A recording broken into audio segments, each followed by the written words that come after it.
Bismillahirrahmanirrahim. Ma'ba'du, yang saya hormati Ibu Kepala Sekolah dan saya hormati guru-guru senior saya, mohon izin saya mendapat tugas dari Kemendikbudristek, Kementerian Pendidikan, Budaya, Riset dan Teknologi.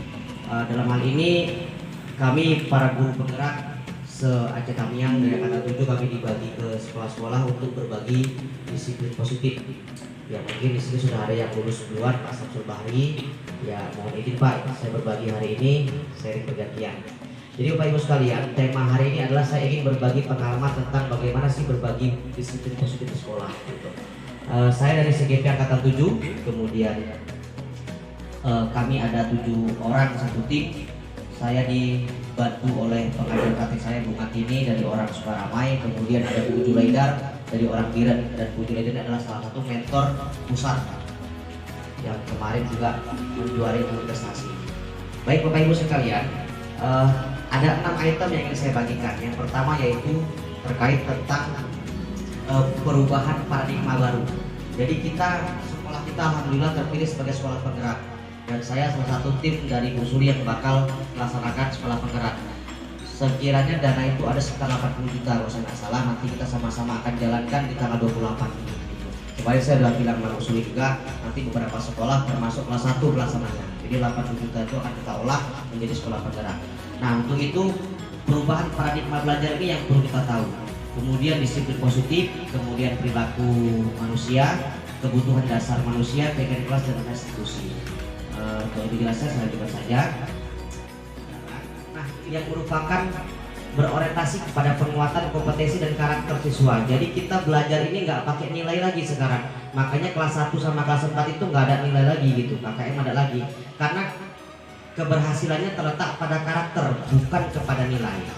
Nah mungkin kalau yang kelas 4 kemarin sudah ada pelatihan tentang kurikulum merdeka, kan ada istilah namanya P5. Nah jangan nanti kita nggak tahu tuh P5 itu apa sih gitu loh. Ternyata P5 itu adalah proyek penguatan profil pelajar Pancasila. Kita hanya tahu profil Pancasila gitu. Hari ini kita tahu ternyata isi profil Pancasila itu cuma ada 6 gitu. Yang pertama beriman, kedua mandiri, ketiga gotong royong, keempat berkebinekaan global, kelima bernalar kritis dan kreatif. Nah kalau kita guru sudah mampu mengajar siswa kita sudah bisa menciptakan anak kita mandiri, kita ciptakan siswa kita mau gotong royong, itu kita udah berhasil di KKN-nya. Nah itu menurut profil pelajar Pancasila, bukan menurut kita gitu. Atau ada anak yang bernalar kritis, sudah mampu dia berpikir tinggi, berarti kita jauh lebih berhasil gitu. Jadi intinya ini bertingkatan gitu. Semakin banyak yang dia kuasai, berarti semakin baik cara kita menyampaikan pembelajaran gitu. Jadi kembali saya jelaskan bahwa paradigma baru itu tidak ada nilai, melainkan hanya penguatan pengembangan karakter anak. Nah inilah paradigma baru. Sekali lagi P5 itu adalah proyek penguatan profil pelajar Pancasila. Nilainya ada 6. Nah Bapak Ibu sekalian, yang berikutnya adalah disiplin positif. Istilah disiplin biasa kita sangat, kalau kami di guru penggerak itu identik sama peraturan. Bapak Menteri kita mengatakan bahwa sekolah nggak boleh ada peraturan. Ini jelas Bapak Ibu sekalian. Ya peraturan itu nggak ada. Yang ada hanya disiplin positif. Nah, timbul pertanyaan dari pusat, apa perbedaan hukuman, sanksi dan konsekuensi? Kita sering ngasih hukuman, kita sering ngasih sanksi, kita sering ngasih konsekuensi. Ternyata ketiga ini itu dilarang oleh Kemendikbud. Bahkan sampai pemberian penghargaan. Kemarin waktu kita pembagian trofi saya dikatakan bahwa Kemendikbud melarang pemberian penghargaan. Penghargaan aja nggak boleh kita kasih sama siswa. Nah, jadi disiplin positif itu adalah merupakan suatu cara penerapan disiplin tanpa kekerasan dan ancaman yang dapat melibatkan komunikasi tentang perilaku yang efektif. Nah, nanti lebih jelasnya saya akan di slide berikutnya. Disiplin positif itu mengajarkan anak untuk memahami konsekuensinya. Contoh misalnya, kita sering kalau lihat anak berantem, apa yang kita lakukan? Kita tarik dua-dua gitu kan, kita tanyain dia. Nah, tapi kita nggak pernah mencoba menggali kenapa gitu. Atau misalnya ada orang terlambat, siswa kita terlambat. Yang paling sering di baris yang di depan kelas, di depan sekolah kita suruh kutip sampah. Salah Bapak Ibu sekalian. Kalau itu ketahuan dari menteri, kita kena sanksi. Itulah yang dibuat usul mana ada pelanggaran HAM. Kalau kita menghukum tanpa restitusi, nanti ada tahu restitusi apa, kita kena salah. gitu. Jadi nggak boleh lagi nutup walaupun nutup sampah. Apalagi hukuman terberat kita adalah verbal. Verbal.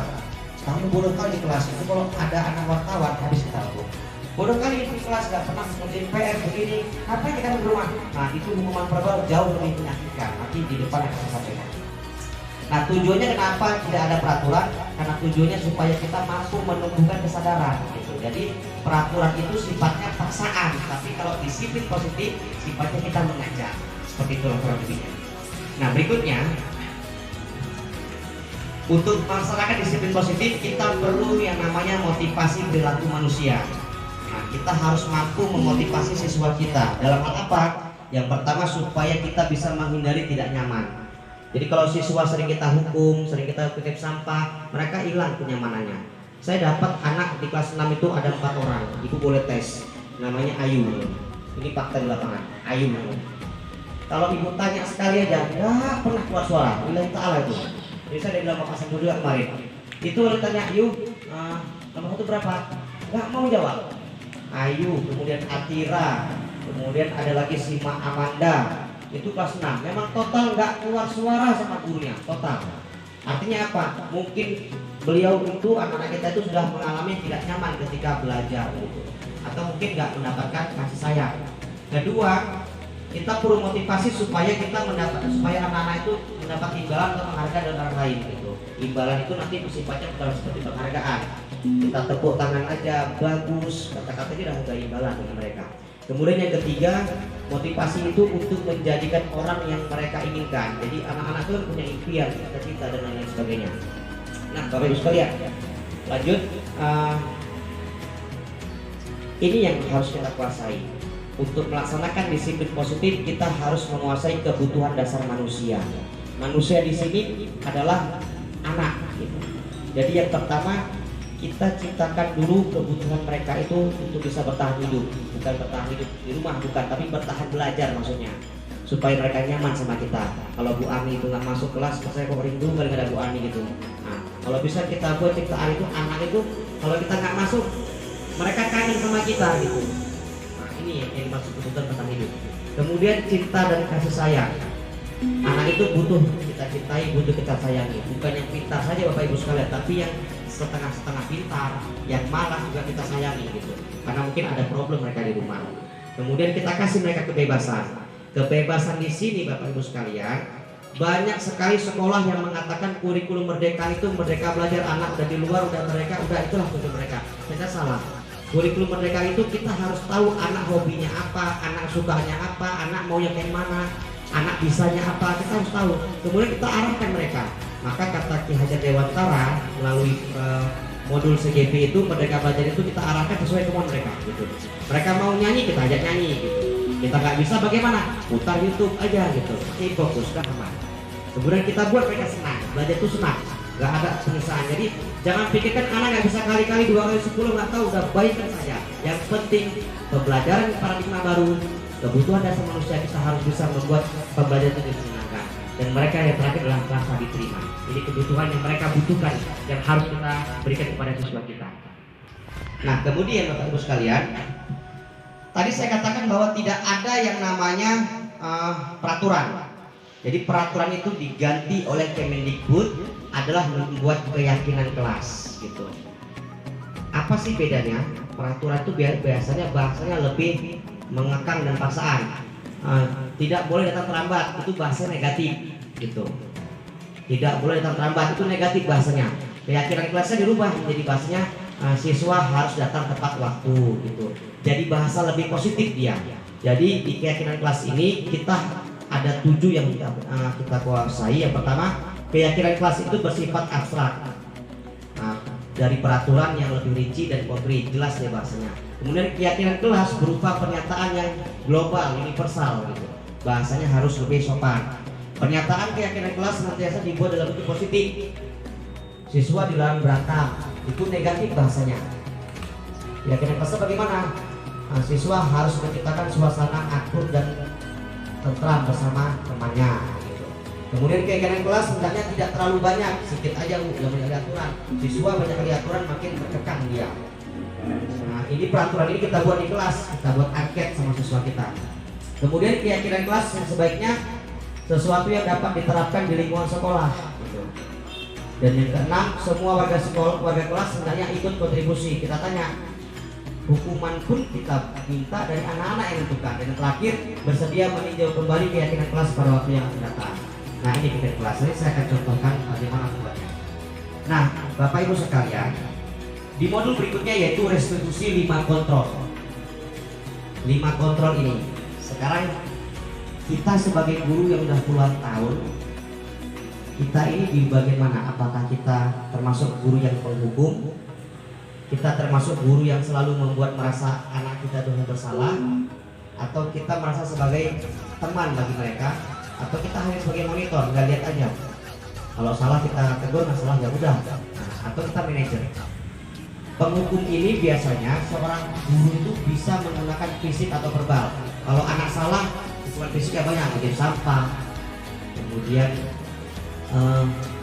hormat bendera, post up, jam gitu. Nah, ini hukuman fisik. Tetapi hukuman verbal lebih jauh menyakitkan. Kemudian membuat rasa bersalah. Coba Bapak Ibu ketika lihat anak terlambat, kita panggil dia, kita tanya dia kenapa terlambat. Kadang-kadang nggak anak yang terlambat loh, orang tuanya yang kadang-kadang yang salah. Gitu. Jadi cari tahu dulu sumber dia melakukan kesalahan, apa sumbernya. Setelah dia pada posisi ini, guru akan membuat suara lebih lembut. Misalnya kayak si Naura terlambat. Naura, kenapa nggak terlambat? Saya terjadi kemarin di kelas Bu Ilma. Di kelas Bu Ilma saya praktekkan yang nomor 2 ini, itu ada Winda atau Winda? Winda. Jadi Winda itu nggak pernah masuk sekolah, Bapak Ibu sekalian. Waktu saya datang, saya tanya, kenapa Winda nggak pernah sekolah, nangis dia Bu Ilma kan? Ternyata saya tanya, orang tuanya mamanya di Malaysia. Mamanya di Malaysia, dia nggak pernah masak, dia selalu bantu masak. Nggak jajan dia, betul jajannya. Menangis saya di dia. Karena mama di Malaysia dia nggak masak, makanya dia terlambat gitu. Jadi karena ayahnya. Dan itu banyak di kelas 6 seperti si Aur. Jadi kita pakailah ketika anak melakukan kesalahan, tegur dia itu jangan ditegur, tapi cari sumber kesalahannya apa. Kemudian teman, kalau kita memposisikan diri kita sebagai teman, berarti kita ini tidak boleh menyakiti murid gitu. Tetapi kita ngajak dia tuh kita kontrol. Ya kita ajak dia main. Ketika dia lagi di kantin, saya dulu pakai IP di kantin. Waktu anak siswa jajan, kita jajan ngobrol gitu. Banyak tuh jajannya begini. Begitulah Pak Ibu. Kemudian monitor ya kita pantau kalau lagi kita tiket. Yang paling baik adalah posisi kontrol guru yaitu manajer. Nah, kita sebagai manajer di kelas, manajer bagi sekolah. Pada posisi ini guru akan selalu membuat sesuatu bersama-sama dengan muridnya, memperlihatkan murid untuk mempertanggungjawabkan perilakunya agar murid dapat menemukan sendiri solusinya. Jadi kalau ada sesuatu terlambat, kita panggil, kita interogasi, kita tanya, kemudian kita tanya juga solusinya. Jadi nah, ke depan gimana kira-kira? Seperti itu. Bukan dari kita gitu. Besok terlambat awas ya, ibu cepat lagi, itu salah. Dan berikutnya yang terakhir, hukuman dan penghargaan. Ini yang saya katakan tadi, ini memang jelas Kemendikbud yang melarang. Kenapa hukuman dilarang? Karena hukuman itu adalah tindakan yang kita berikan kepada murid saat murid melanggar nilai-nilai kebajikan yang disepakati bersama yang menimbulkan rasa tidak menyenangkan. Apapun ceritanya, kalau siswa kita hukum Bapak Ibu, dia nggak akan nyaman. Kemudian penghargaan. Kenapa penghargaan dilarang? Ternyata karena penghargaan itu tindakan yang kita berikan kepada murid saat murid mematuhi peraturan atau mematuhi nilai kebajikan yang disepakati bersama murid. Nah, alasannya kenapa hukuman ataupun penghargaan itu merupakan salah satu upaya mengontrol perilaku murid yang tidak langsung akan menghambat proses pembelajaran. Kenapa? Karena hal tersebut harusnya muncul secara sadar. Jadi sesuatu yang terlambat bukan karena mau dapat hadiah, datang cepat atau hadiah, terlambat karena dihukum gitu. Kalau bisa siswa yang terlambat tuh dia sadar sendiri tanpa harus ada dikasih hukuman. Siswa yang datang cepat juga sadar sendiri tanpa harus ada hadiah, seperti itu. Nah Bapak Ibu sekalian, tadi saya ada bicara tentang restitusi. Restitusi itu apa sih?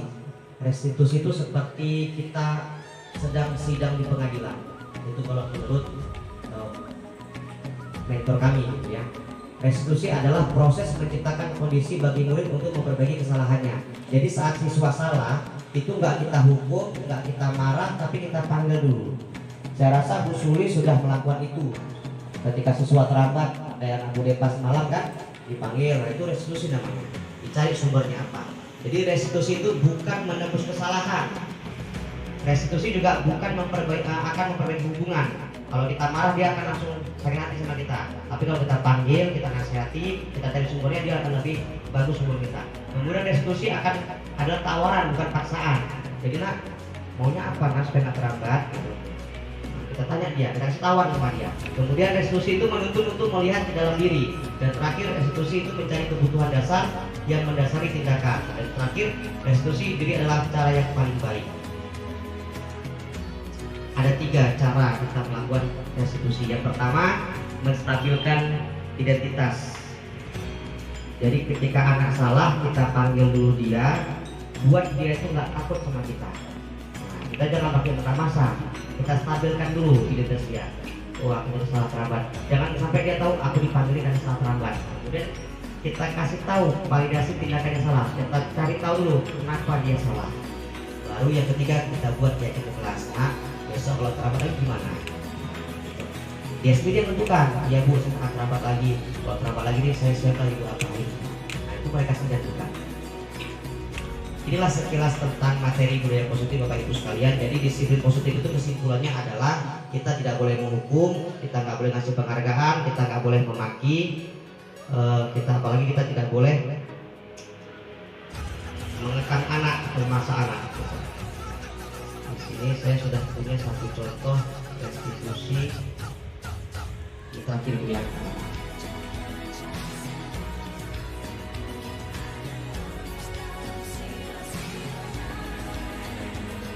Ini restitusi yang saya lakukan bersama siswa kelas 6.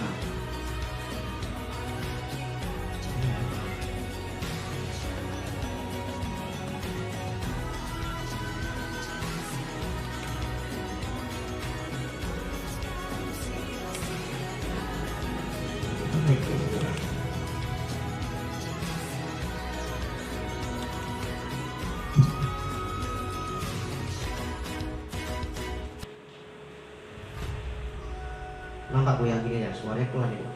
Nah jadi seperti ini gambaran kurang lebih kalau kita menghadapi siswa yang bermasalah. Nah itu ada pertanyaan yang kita panggil dia. Kita tanya baik-baik.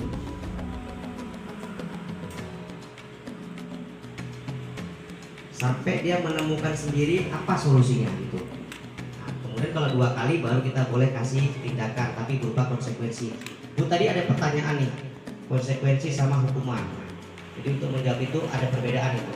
Mungkin sekian dari saya. Kira-kira ada nggak pertanyaan 1-2 untuk saya? Ya kalau bisa saya jawab.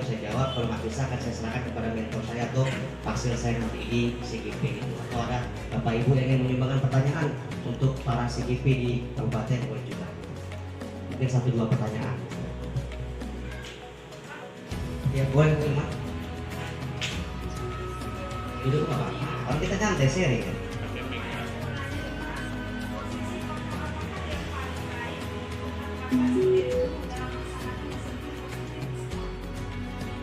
Nah, kalau ditanya posisi kontrol apakah yang paling baik? Kalau menurut saya yang paling baik yang saya dapat dari guru penggerak adalah manajer. Jadi apapun kasusnya, kita harus membuat bersama-sama murid kita. Kita buat kesepakatan, menentukan hukuman juga sama-sama murid. Kita tanya dulu mau apa. Misalnya, saya udah buat sama kelas 6. Kalau datang terlambat, konsekuensinya apa? Gitu. Kalau ribut di kelas, konsekuensinya apa? Itu kita buat kesepakatan sama anak kita sendiri. Nah, itulah manajer tadi. Dan hindari hukuman. Ini yang lain. Ya, Pak Samsul silakan. Pak Samsul guru senior saya di CGP.